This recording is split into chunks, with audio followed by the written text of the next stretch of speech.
小白测评微信公众号现已上线机型数据库功能，每台新机的详细测评视频，如果你等不及，可以在这里先快速查看机器的续航、发热、性能、帧率等等核心参数，并且还能看到这台机器单项数据的排名情况。小白在买到机器后，会在公众号第一时间更新他们的实测数据，以方便大家查询参考。小白测评数据库，做你的实时选机数据助手，赶紧扫码上车。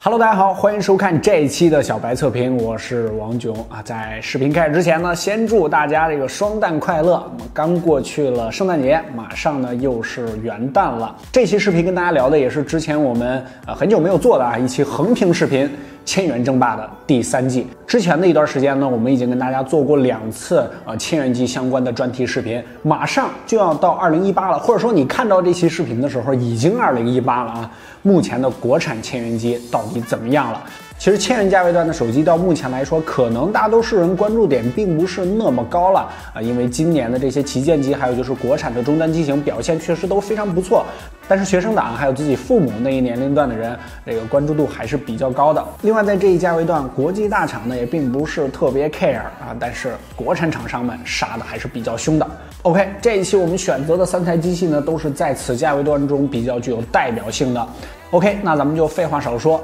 ，2017年底，也可以说是2018了啊！千元争霸第3季马上开始。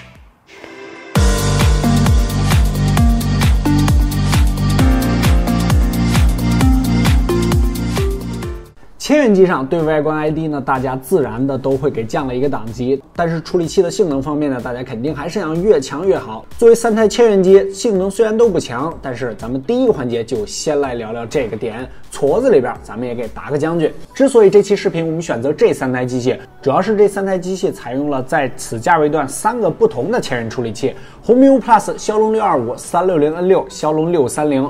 畅玩7X 是麒麟的659，三者都是中低端入门处理器。625和659呢，这2个之前咱们都跟大家聊过。今天呢，咱们来着重看一下630，看看有没有什么实质性的改进。先来看一下理论跑分方面，安兔兔刚刚更新了最新版的 7.0.1， 360N6和畅玩7X 得分都是8万多，比较正常。但是红米 U+ 最后得分竟然是接近15万 ，UX 图像处理一项竟然达到了75000分，这应该就是新版安兔兔的一个小 bug 啊。但是这个 bug 唯独出现在了小米身上，不免让人多想一下啊。我们又测试了一下小米 Mix 2，分数呢没有异常偏高，比较正常。CPU 方面的 Geekbench 4的测试中，从性能监视器可以看出，3台手机的8核呢全部满核运行在跑跑分时呢并没有出现什么锁核的情况。最后得分，红米 U+ 竟然比360N6的单核和多核还要高一些，这个是625和630，让人有些费解。看来调教还是很重要的嘛。GPU 方面 ，3D Mark 的测试，畅玩7X 最后得分416，红米 U+ 得分464，而骁龙630的 GPU 是有追诺508，得分是839，是625和659的1倍了。那么在游戏环节，咱们要实际看看它的性能提升。闪存读写速度方面，三者的持续读取速度都突破了200兆。持续写入速度方面，红米 5P 和 N6 在200兆左右，7X 呢比较慢了，只有100兆左右。其实闪存呢还有一个另外非常重要的指标，就是随机读写。我们在之前的视频中呢很少提到啊。我们之前看的连续读写呢，主要是拷贝大文件或者说安装特别大的应用的时候还会用到。我们在日常使用中的淘宝、微信、微博。这些调用的内存呢都是随机读写，其实就是第3项和第4项的随机读取和随机写入，这个是比较重要的，或者说是最重要的。可以看出，三者中随机读写速度最快的是红米 U+ 有71兆每秒，最慢的是畅玩7X 只有38兆，差了将近1倍。随机写入三者呢都是降低了不少啊，最快的是7X 27兆每秒，最慢的反而变成了红米 U+ 只有7兆每秒。这2台手机是完全相反啊，那就有意思了，看看实际应用中它们表现到底如何。20款应用的2轮打开速度可以说是目前最能体现一款手机性能强弱的直接方式了，考验厂商对这台手机的系统处理器的结合，还有就是内存调教的成熟度。先来看一下红米 U+， 它的随机读取速度是最快的，3次应用打开中呢都没有出现死机的情况，这一点呢非常不错的。但是由于运行内存只有4G， 在第2轮之中杀死了不少的后台，3次平均成绩5分43秒，比上一期视频中呢平均慢了11秒，在可接受的范围之内。荣耀7X 的运行内存也是4G闪存的速度是三者中随机写入最快的。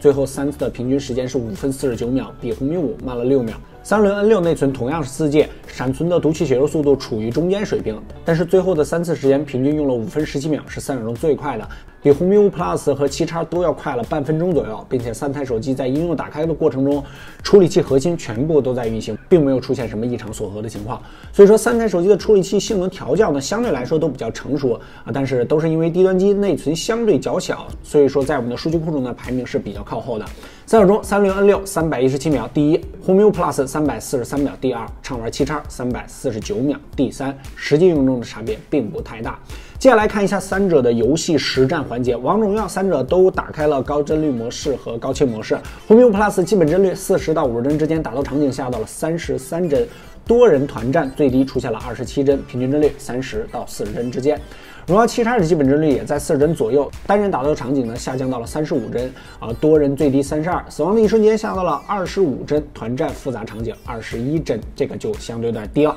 三菱 N6 进入游戏直接开始战斗，打斗场景是25到30帧之间，帧率最低22帧基本上和红米5 Plus 呢是差不太多的。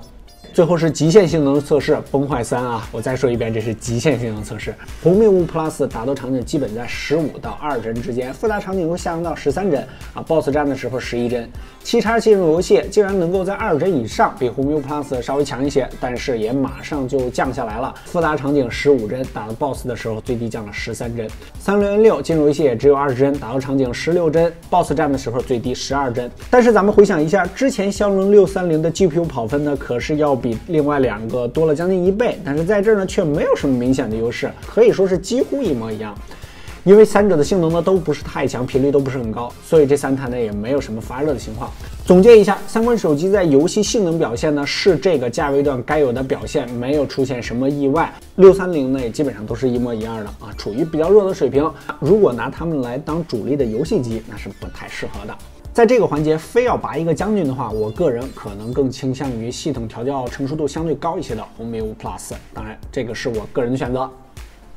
这次在样张对比之前呢，先跟大家说一个小知识当然可能很多人都知道，但是还是有很多私信或者说微信里边问我，就是在相机的图片分辨率设置里面，有的相机写的是16M、13M有些人问为什么拍落的照片没有那么大呀，只有几兆几 M其实这个13M、16M 这个 M 是 million 的意思，它代表的是像素是1300万像素，还有1600万像素。16M 就是1600万像素，13M 就是1300万像素。有的相机是可调的，有的相机是不可调的。在相机环节呢，这次咱们就稍微说快一点。虽然之前很多人都喜欢跳过这个环节尤其是千元机都是炸鸡互啄的状态，但是咱们还是那句话，3者中咱们得拔出来个将军。第一组白天样张，红米5 Plus 和之前一样都有些偏粉的情况。N6 呢是严重的偏暖，畅玩7叉呢白平衡最准。天空的纯净度上，3者都出现了非常明显的颗粒感。商场的 logo， 红米5 Plus 最为模糊，另外2者稍微清晰一些。转到暗处的招牌，差距就体现出来了。红米5 Plus 出现了严重的彩色噪点 ，N6 要好一些，但是也涂抹感明显。表现的最好的是7叉，画面相对清晰又纯净。这组场景比较简单，荣耀7叉的画面最亮，看起来呢更舒服一些。另外2台手机的白平衡跟上面一组是一模一样的右下角的垃圾桶依旧是红米5 Plus 最为模糊，然后是 N6， 荣耀7叉最为清晰，转到亮处的牌子也是如此。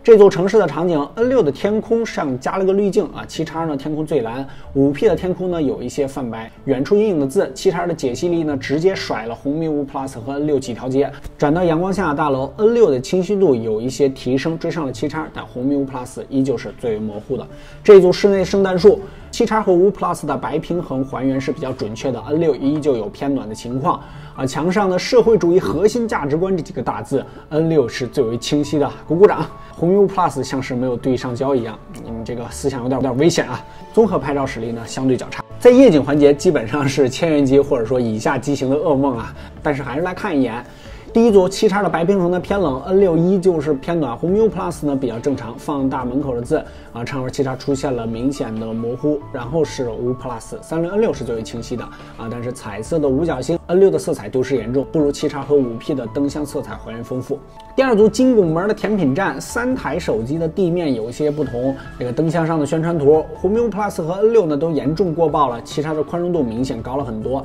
啊。虽然说也有一些过曝，但是保留了更多细节。放大看一下旁边的广告 ，N6最为清晰，但是出现了比较强的颗粒感。另外两者相对纯净，但是清晰度就不够了。最后一组极限暗光，三者的亮度呢基本一致。查看一下参数，360 N6的光圈最大，所以 ISO 最低只有751。畅玩7叉的快门最慢 ，ISO 呢也是比较低啊。放大看一下画面的细节，三者都出现了严重的模糊。其中红米 Plus 最为模糊，7叉和 N6呢就要更清晰一些，但是综合表现还是惨不忍睹啊。所以说，在夜景环节，千元机它终究还是千元机。总结一下这个环节，白天的情况下，红米 Plus 和360 N6无论是在亮处还是在暗处的解析力都是不如荣耀7叉的，荣耀7叉明显要比他们两个好一些。而且红米 Plus 白平衡偏粉，360 N6呢又是严重偏暖，基本上是调教不到位的表现。在夜景环节，360 N6实现了反超，三组中呢基本上是最为清晰的。而红米 Plus 无论是在白天还是在夜景，拍照表现在三者中呢都是相对较差的那一个。回想一下今年体验的小米之前的一些机械，在相机的环节，小米今年普遍的水平都不是很高啊。估计这个时候弹幕又该飞小白是米黑，小白是米黑了。OK， 又是一期测评视频，在我们的微信公众号小白测评后台回复千元争霸这4个字，这一期视频的所有相关数据，小白已经为你做好了文章，你可以随时免费查看。同时还有我们的数据库啊，说了很多遍了。小白测评微信公众号做你的实时选机数据助手，免费的，赶紧上车，还能参与红包抽奖哦，元旦可是大红包。在我们之前微信公众号的调查之中，千元机大家最为看重的就是续航能力了。确实，很多人呢都把它买来给父母用，或者说做自己的第2台手机。续航的好坏呢，在很大程度上决定了这台千元机的实用性。我们来看一下这3台手机的电池容量。7叉电池容量3340毫安时啊，算是比较小的了。360 N6 呢，电池容量5030毫安时，这不光是他们仨之中最大的，也是我们测过所有手机中电池最大的一个了。红米 Plus 电池容量4000毫安时啊，处在中间水平。一般情况下，肯定是电池越大，续航越好。但是厂商的省电优化和硬件调教也是非常重要的。之前呢就出现过一些电池小却是比电池大手机更耐用的啊，在我们的数据库中你可以找一找。我们一共花了9个小时给这3台手机做了3小时的重度续航测试。荣耀7叉一共耗电41%，这个表现对于千元机来说就有点不太及格了。红米 Plus 得益于大电池和MIUI 相对成熟的系统优化，耗电量只有29%，这个是非常不错的。意外出现在了最后一个，没想到大了1000毫安时电池的360 N6，耗电量也是29%，和红米 Plus 一毛一样。这个就很说明问题了。360系统在省电的优化方面并不是很给力啊，这么大的电池却没有发挥出应有的优势。千元机的光看续航也不行，还有就是充电快嘛。电池最小的荣耀畅玩7叉原装只是一个普通的10瓦充电器，充满电呢需要2小时5分钟。红米 Plus 呢也是同样10瓦的充电器，但是充满电呢却是2小时8分钟，几乎是差不太多了。并且红米 Plus 呢还是支持快充的，换上一个18瓦的快充头，充满电呢缩短到了1小时43分钟。最良心的是360 N6 的，直接给你了一个 QC 3.0 的快充，最大的充电码数达到了17.5瓦，5000毫安时的电池充满只需要1小时55分钟。充电速率最快的就是360 N6 了，和单独买个快充头之后的红米 Plus 和畅玩7叉相比呢，确实要良心一些啊。5 Plus 和6虽然说充电快，但是在充电的时候呢，都是出现了比较明显的发热。当然，这个价位段嘛也是可以接受的，最高温度呢都达到了39度啊，这个跑分和游戏的时候可都没有这么高，手握起来呢明显感知到了，好在呢可以接受啊，是一个不太合格的暖手宝了。今年的千元机跟以往千元机可以说最大的不同就是这块屏幕了，在全屏的大长试驾。括弧，咱们现在姑且把18:9的屏幕叫做全面屏啊，也下放到了千元机这一档位。看看这3块屏幕都是 LCD 的材质，都是接近6寸，2160×1080的分辨率，细腻度呢也都相同啊。3台在默认模式的情况下呢，显示纯白色。360 N6 呢是有些偏红的，荣耀畅玩7叉呢是要偏黄偏暖一些。红米 Plus 三者中相对适中一些。在这个价位段最重要的亮度方面，我们用亮度仪来测试一下。红米 Plus 中间亮度呢最高为557尼特，但是千元的全面屏呢不光肯定都是不均匀的，屏幕顶部的亮度呢降低到了528尼特，底部呢546尼特，整块屏幕的最大亮度差呢为29尼特。360N6 屏幕中间最高亮度呢只有415尼特啊，顶部呢420尼特，底部一下子降到了370尼特，从顶部到底部最高亮度差有50尼特之多。荣耀7X屏幕中间的最高亮度494尼特，顶部就降到了462尼特，底部呢最高亮度510尼特，最高亮度差也有48尼特之多。上面最直观的3组数据，红米 U Plus 不光是亮度最高，而且相对于三者来说也是布光最为均匀的一个。另外两者最高亮度差就已经50尼特，还是非常明显的。在屏幕的可视角度方面，三者在一定的低角度的时候都会出现一些偏蓝的情况，但是 N6 和7X 呢会出现比较严重的亮度衰减，而红米 U Plus 的屏幕呢并没有明显的亮度衰减，视觉观感上是三者中相对最好的。三者的屏幕在显示颜色的鲜艳度上呢，并没有什么太大的区别，但因为亮度上的差异，红米 U Plus 看起来呢更为艳丽一些。总来看，红米 U Plus 的素质呢在三者中是最高的，在实际室外使用的时候也相对更清晰一些，在屏幕上下亮度差中也是表现最好的一个了。外观方面，为什么放到最后来说，就是在千元机上啊，外观上实在是没有什么设计感可言了。红米 U Plus 和360N6完全就是一个模子给刻出来的，你想想，完全不同的两个厂商竟然长得是一模一样，这是不是公版架构我就不说了。非要有什么区别的话呢 ，N6 就像是加胖版的红米 U Plus 吧，因为电池更大，机身呢也更厚了一些。闪光灯上虽然说是一模一样，但是红米 U Plus 呢是双色纹的闪光灯 ，N6 呢是单色纹的，反而乍看起来不是那么好看的荣耀7X呢，却有一些自己的设计。翻到正面来看，三者都是18比9的屏幕啊，不过让我有点开始怀疑对真正全屏的坚持了，不知道是哪个厂商开始带坏了节奏。这个红米和360N6这个下巴完全放3颗按键都没有什么问题。在外观方面，我还是站荣耀7X这一堆了。其他细节方面呢，有几个重点要说。上面刚夸完了7X啊，这儿就要说一下，它是并没有配备陀螺仪的。陀螺仪呢，就是在导航的时候识别方向的传感器，就是你冲着东边，箭头也冲着东边；你冲着西边，箭头也冲着西边。在一些游戏的时候也会用到，360N6和红米 U Plus 都是配备了，但是7X竟然没有，这一方面确实不应该节省成本啊。闪光灯亮度方面，红米 U Plus 灯光有些偏红，但是最亮的360和荣耀7X亮度呢和颜色都是差不多。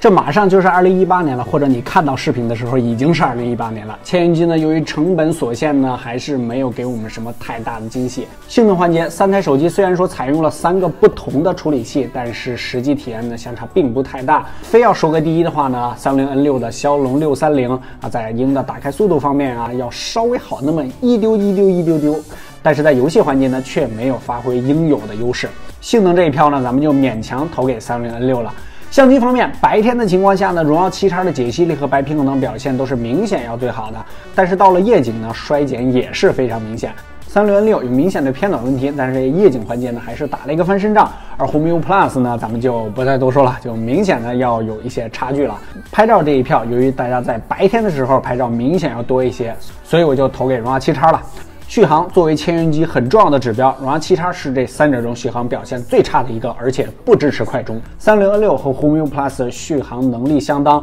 是目前续航可以说最优秀的2台手机了，在我们的数据库中呢也是拔得头筹。但是要注意，红米 U Plus 呢需要你自己购买快充头，30N6呢是随机附送的。在电池的大小直接影响机身美观度这个因素上，红米 U Plus 由于电池要小于360，利用率要更高一些。在续航这一票，我们要投给红米 U Plus。在屏幕方面呢，就不用多说了，这个红米 U Plus 呢明显要比其他两者要好一些，无论是最高亮度还是人眼感知非常明显的亮度不均的情况下，红米 U Plus 都是最好的。屏幕这一票咱们要投给红米。在颜值方面呢，7X因为手机比较轻薄，电池最小嘛，而且没有用公版的设计，颜值这一票咱们就投给7X了。OK， 目前最具代表性的3台千元机的各个方面还有使用中发现的问题已经聊给大家了。最后这个投票表格呢，希望可以对你购买千元机形成一个参考。其实截止我们录制视频的时候，魅族这边不对，这个准确的说应该是魅蓝这边啊，马上呢应该会有一台1000元的全屏手机发出来，但是具体的消息呢也一直没有放出。如果要是等它的话呢，就有点晚了。所以说目前呢，我们就拿这3台机器跟大家做的视频，而且呢，这个消息应该也是用的630的处理器，然后咱们这边也是有了。当然，如果后边魅蓝这边再推出新机的话呢，我们也会第一时间跟大家做视频的，持续关注我们的频道就可以了。其其实千元机到目前这个状态呢，总体体验下来，稍微有一点点的小失望，就是除了屏幕这一块之外啊，别的起码就是在相机的算法上啊，让我有点意外，因为我觉得。一年，这个千元机的相机一直是起码在算法层面都没有给一个相对成熟的调教。当然，在这一价位段呢，对相机的要求其实相对较少。最后呢，我忍不住还是再多提一句啊，虽然说这一期呢我们是千元争霸，聊的就是千元的机型啊，不过鉴于大家问我们的时候都是说打王者荣耀、打游戏，我还是。这个多说一句，建议大家660处理器的手机起步玩这个游戏呢是比较畅快的。估计这个时候有人就该吐槽我，明明聊是千元争霸，聊什么660啊 ？OK， 千元争霸第3季视频呢，应该算是我们2017年阳历的2017年录制的最后一期视频了。下一个视频呢，估计就是2018年再和大家见面了。所以说这期视频我们送一个。比较重要的礼物啊，就是坚果 Pro 的手机一台，这个是坚果 Pro 的1代这个是我自己的这个测评视频用的那台手机还是非常新的啊，但是确实有这个使用痕迹啊，希望大家不要介意参与活动的方式呢，还是老规矩关注我的新浪微博小白 MTX， 转发这期视频的置顶微博，随便艾特你的一个好友，我们将会抽出这台坚果 Pro。 OK， 还有就是最重要的，我们的微信公众号小白测评，这个不光上线了这个数据库，还有就是这期视频的所有相关数据，我们也会第一时间更新到我们的微信公众号里边，你可以随时查看，并且也能参与抽奖。这期回复千元争霸这4个字你将会参与这个红包的抽奖。OK， 元旦之前2017年的最后一期视频千元争霸第3季就先和大家聊到这儿了。不客观真体验，小白测评2018，我们再见，拜拜。